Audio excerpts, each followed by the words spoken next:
To understand what autism is, we first need to understand the symptoms, treatments, and what it is like to live with autism. No parent ever wants to hear that their child has autism. The hardest part about hearing something like this is the fact that there is no cure. Yes, you can use counseling and medication to help treat autism, but in the end, your child will always have it. As a parent, I am sure it is very hard to hear something like this. Having a child with autism changes your whole world, from the way that you teach and parent. One thing parents need to understand is just because something like this can change your whole world, doesn't mean you need to stop living. Your family vacations and trips and all that, you can still do that. With the technology nowadays, children with autism are living much happier and healthy lives. According to my student analysis, everyone knew what autism is, how it affects the body, and knew that 1 in 68 children are diagnosed with autism every year. What is autism? It's also called autism spectrum disorder. It is the effect of impaired communication and social interactions. Kids with autism have serious delay in development that impairs the ability to communicate and interact with others.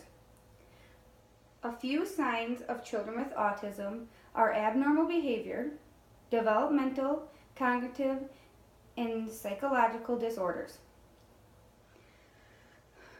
Autism can also cause kids to have anxiety and are very sensitive to sound. Anxiety can affect everyone and anyone, even if you don't have autism.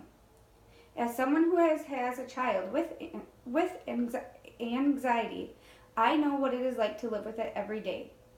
Anxiety is a constant fear and worry that doesn't go away. Yes, it can be treated with medication, but it's always still there in the back of their mind. Autistic children who also have anxiety can be harmful to themselves and others. They don't want to hurt themselves or others, but that's their way of dealing with their anxiety when nothing else seems to help. There are treatment plans that can help with the severity of anxiety, and a few of them are therapy and medication. What causes autism? The actual cause of autism hasn't been diagnosed yet, but they do have a few ideas of what can cause autism. They have found that children with autism have abnormalities in their brain structure compared to children with a healthy brain. Scans have shown that the shape of their brain is significantly different to a healthy brain. The size and the shape are completely different. Research has also found that there is a genetic component that plays a role in autism. Studies have also shown that they believe autism is inherited. Some people have a hard time believing this, as a family with 4 kids can have 3 healthy kids but have 1 with autism. When they look back at their family history, no one was ever reported living with autism.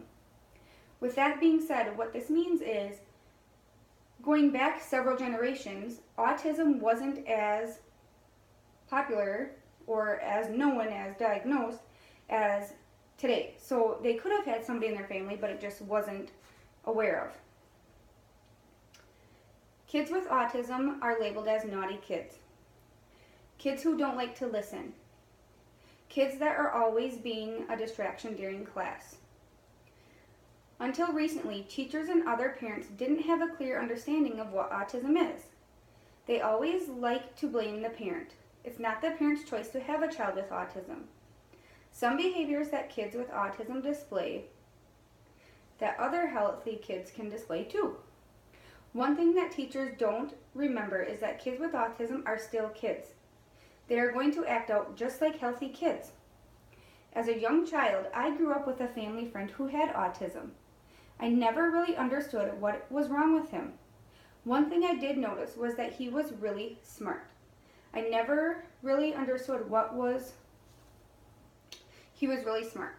He would sit for hours and sort all of our VHS tapes and put them in alphabetical order. And back then, we had like every Disney movie, so that's a lot. What amazed me the most was he never got bored with it. And every time he'd come over, before he left, those tapes would be sorted out. Another memory I have is when it was time for supper, he would only eat certain parts of his food. For example, if we were having chicken nuggets, he would only eat the breading part and not the chicken. In a book I read titled M is for Autism, which was wrote by a teen who has autism, stated, "At lunch, a teacher said I was naughty. Naughty because I couldn't eat." This is how the world looks at kids with autism, which I find so odd because I know several kids, including one of my own, who has issues with eating, and they are perfectly healthy kids. I personally feel no child should ever be called naughty. If a child is displaying unusual behavior, there is something bothering them. Some accomplishments of autistic children are: people with autism can show signs of brilliance. According to Autism Speaks, who did a study in 2013, found 10 people who showed great achievements during their lifetime. One person on this list caught my attention. Her name is Alexis Weinman. Many of you probably haven't heard of her. Alexis was the first woman in history to achieve the Miss America pageant. She went on to win Miss Montana in 2012. This right here just goes to show that even people with a disability can go on to live a normal life and achieve goals. After winning her title, Alexis plans to go to college and wants to be a motivational speaker to other people who live with autism.